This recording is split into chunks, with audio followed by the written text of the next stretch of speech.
Follow the steps on how to use the Remove tool with Generative AI in Photoshop. Let's start by opening the image. Press Ctrl-J to duplicate. Activate the Remove tool. Make sure you don't check this so you can mark multiple objects at once. Start marking the objects you want to delete.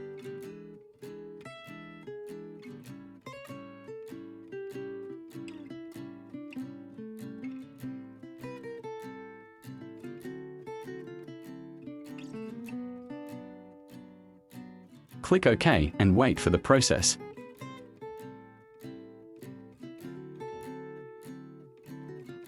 You can see that the generated results are quite good.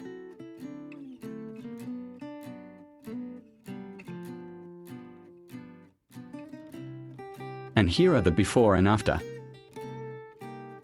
Finish and good luck. Thank you for watching until the end. Click like for support and activate the notification bell to get the next video update.